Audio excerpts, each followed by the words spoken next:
नमस्ते दोस्तों, आप सभी का बहुत बहुत स्वागत है। आशा करता हूँ कि आप सब बहुत अच्छे होंगे। तो दोस्तों, मैं आज एक ऐसे विषय के ऊपर में थोड़ा बात करना चाहता हूँ आप लोग के साथ, जिसे आमतौर पर बहुत कम इस चीज़ के ऊपर में चर्चा किया जाता है। लेकिन ये जो चीज़ है जिसके ऊपर मैं आपके साथ बात करना चाहता हूँ, वो सुनने में तो नॉर्मल लगता है, बट वो नॉर्मल नहीं है।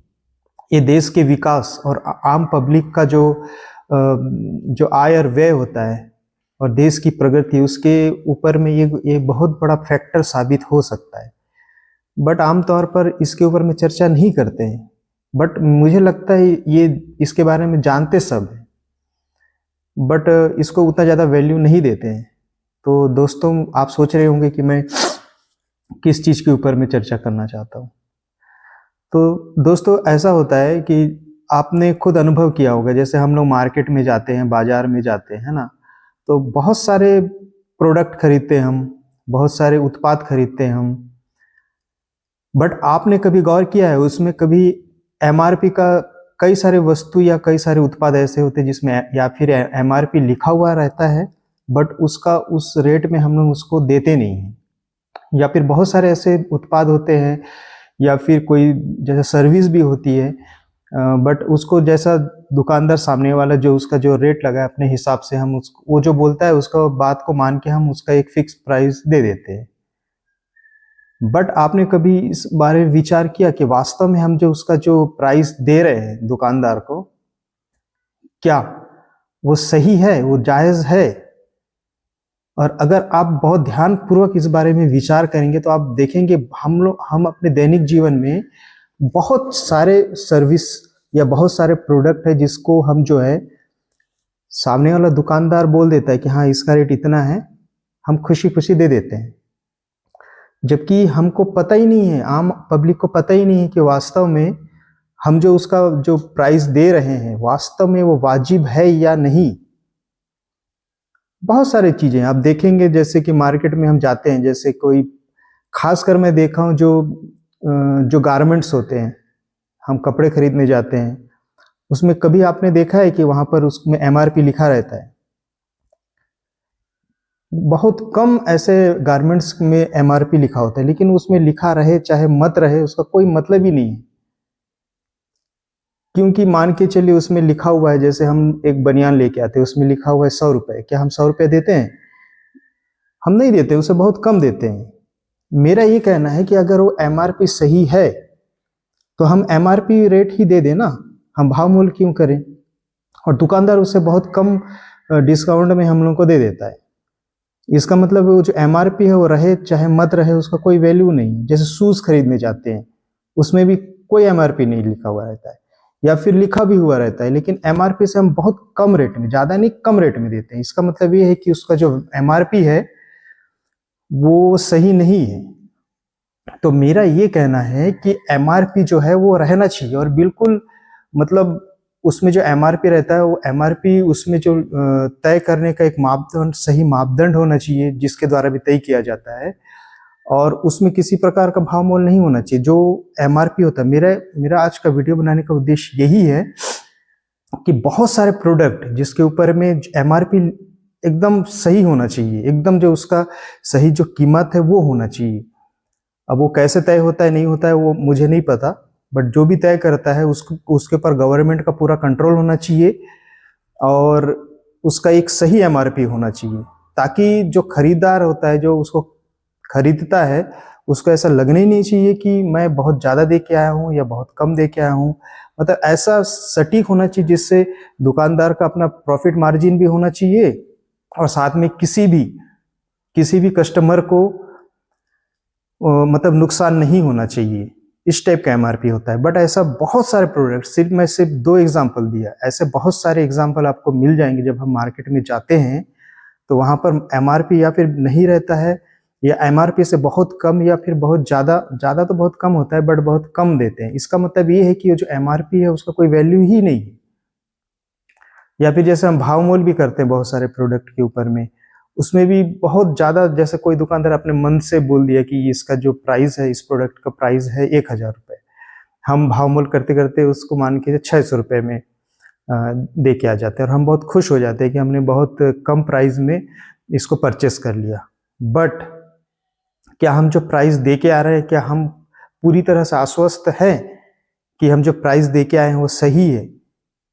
हमको लगता है हमने तो बहुत डिस्काउंट करवा लिया, लेकिन कोई भी दुकानदार कम मार्जिन में देगा ही नहीं, अपना नुकसान करके नहीं देगा। वो अपना कुछ ना कुछ प्रॉफिट उसमें लेगा, उसके बाद ही देगा। नहीं तो वो दुकानदारी क्यों कर रहा है अगर उसको उसको प्रॉफिट ही ना हो तो कुल मिला के मेरा ये कहना है कि कोई भी प्रोडक्ट या सर्विस का एक फिक्स रेट गवर्नमेंट के द्वारा तय किया जाना चाहिए, या जो भी तय करता है उस पर गवर्नमेंट का पूरा कंट्रोल होना चाहिए। और इस तरह से तय होना चाहिए कि न तो इससे दुकानदार को किसी प्रकार का नुकसान हो या हानि हो, और न ही क्रय करने वाला जो हम लोग हमारे जैसे जिस तरह के कस्टमर हैं उनको किसी प्रकार का नुकसान हो। देखिए, अगर क्या होता है कि हम मान के चलिए कुछ प्रोडक्ट का वास्तविक रेट हम जैसे जो रहता है उससे हम बहुत कम या बहुत ज़्यादा दे के आ जाते हैं, तब उससे क्या होता है कि बहुत सारा उसका जो हमको पता ही नहीं रहता है कि उसका हम सही रेट क्या है। हो सकता है हम कभी उस प्रोडक्ट का जो एक्चुअल रेट हमको देना था उससे बहुत ज़्यादा दे के आ जाते हैं, बहुत कम दे के आ जाते हैं। तो इससे क्या है, वित्तीय जो अस्थिरता वो बनी रहती है। और न जाने हम कितने सारे प्रोडक्ट में ऐसा करते हैं और बहुत सारे सेवाओं में भी ऐसा करते हैं। तो इससे मुझे ऐसा लगता है कि इससे जो है देश में न जाने कितने रुपए का भ्रष्टाचार होता है। इसको भी हम भ्रष्टाचार की श्रेणी में ले सकते हैं, लेकिन इसको बहुत हल्के में लिया जाता है। आमतौर पर हम भ्रष्टाचार किसको बोलते हैं कि इसने हमसे इतना घूस मांगा, यहाँ वहाँ पर कालाबाजारी हुई, ऐसा वैसा, इसी को हम भ्रष्टाचार मानते हैं, और जो कि देश की प्रगति में बहुत ज़्यादा बाधक सिद्ध हो सकता है।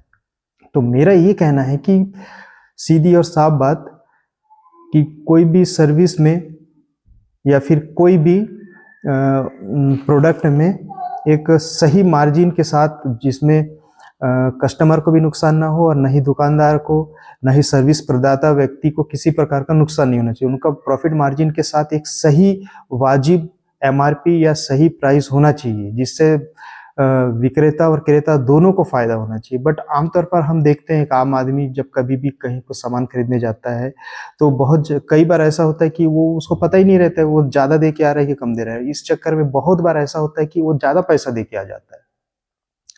तो आप सोचिए ना, इससे कितने रुपए का भ्रष्टाचार होता है। ये भी एक प्रकार का भ्रष्टाचार ही है। अगर रोकथाम किया जाए तो निश्चित रूप से देश के विकास में भी ये सहायक होगा, क्योंकि ये जो पैसा है एक प्रकार कालाबाजारी हुआ ना। कालाबाजारी से देश का तो भला नहीं हो सकता। अगर मान के चलिए किसी जो देश का नागरिक है या जो कस्टमर है वो कहीं पर सही रेट दे के जाता है, सही देता है अपने जीवन काल में, और उससे किसी प्रकार का ज़्यादा पैसा कोई दुकानदार नहीं ले पाता है, मान के चलिए जो उसको लेना चाहिए, तो न जाने कितने हजारों करोड़ों अरबों खरबों रुपए का बचत होगा। वो बचत वो व्यक्ति के पास रहेगा, तो उसको कई जगह सही प्रकार से यूज़ कर सकता है। उससे देश में भी इन्वेस्टमेंट बढ़ेगा, देश में बचत बढ़ेगी। ये छोटी-छोटी चीज़ें हैं, लेकिन ये गंभीर चीज़ें हैं। आमतौर पर ये सब जो मुद्दा है वो कोई उठाता नहीं है और कोई सोचता भी नहीं है। पब्लिक भी नहीं सोचती है किसी दुकानदार के पास या कहीं पर भी कुछ भी खरीदने, वहाँ पर सही रेट नहीं लिखा रहता है और वो दे के आ जाता है। अभी देखिए इसमें कितनी अस्थिरता उत्पन्न होती है ना। तो मेरा ये कहना है कि एक सही रेट हर जगह लिखा होना चाहिए, चाहे वो सेवा के क्षेत्र में हो, चाहे वस्तु क्रय विक्रय के क्षेत्र में हो, सब जगह सही रेट होना चाहिए और बहुत ज़्यादा भाव मोल नहीं होना चाहिए। जिसमें नहीं होना चाहिए उसमें तो होना ही नहीं चाहिए। जैसे मैं आपको उदाहरण दिया कि जैसे हम कपड़ा खरीदने जाते हैं, हम शूज़ खरीदने जाते हैं, वहाँ पर आप देखिएगा एमआरपी का कोई वैल्यू नहीं रहता है, और कुछ लिखा रहता है, हम कुछ भी दे जाते हैं। तो उससे अच्छा आप एमआरपी लिखो ही मत ना। ये मतलब इतना ढोंग करने की क्या ज़रूरत है। तो एमआरपी का क्या महत्व दिया रहता है। और न जाने और भी कितने सारे उत्पाद और भी कितने सारे होंगे जिसमें एमआरपी लिखा ही नहीं रहता है। और ये हमारी जागरूकता, और मुझे ये समझ में नहीं आता कि हमारी सरकार इस क्षेत्र में क्या सोचती है, क्या काम करती है। वो क्यों इस संबंध में कोई प्लान नहीं बनाती है, या फिर वो सोचती होगी कि ये कोई बहुत बड़ी बात नहीं है, बट मुझे लगता है बहुत बड़ी बात है। अगर हम ध्यान से देखें तो लगभग रोज ऐसा होता होगा, हर व्यक्ति के साथ ऐसा होता है कि कुछ भी रेट हम दे के आ जाते हैं कहीं पर भी। और मान के चलिए अगर सुधर जाता है तो निश्चित रूप से हमारे देश का जीडीपी बढ़ेगी इससे, हमारे देश में बचत बढ़ेगी इससे। अगर बचत बढ़ेगी तो निश्चित रूप से वो और भी बहुत सारे, या फिर वो बैंक में रखेगा तो उससे भी गवर्नमेंट को फायदा है। अगर वो खर्च करेगा तो भी उससे देश को फायदा है, गवर्नमेंट को फायदा है। बट इस संबंध में कोई सरकार सोचती नहीं है और कोई प्लान नहीं बनाता है और कोई इस संबंध में कोई मुद्दा भी नहीं उठाता है, तो ये मेरी समझ से परे है। तो मुझे लगता है कि इस संबंध में कुछ ना कुछ प्लान तो होना चाहिए गवर्नमेंट का। तो दोस्तों मैं बहुत दिन से सोच रहा था कि इस संबंध में एक वीडियो बनाया जाए आपको। तो मैं आप लोगों से पूछना चाहता हूँ कि आप लोगों को इस संबंध में क्या सोच रखते हो आप? क्या मैंने ये सही कहा? इसमें कुछ सुधार होना चाहिए? आप अपना क्या राय रखते हैं? अगर आपको कुछ इस संबंध में कुछ बोलना है तो आप जरूर कमेंट में इस संबंध में कमेंट कर सकते हैं। अगर आपको ये वीडियो अच्छा लगा तो जरूर आप इसको लाइक कर दीजिएगा, शेयर कर दीजिएगा और सब्सक्राइब कर दीजिएगा। Thank you so much. जय हिंद, जय भारत।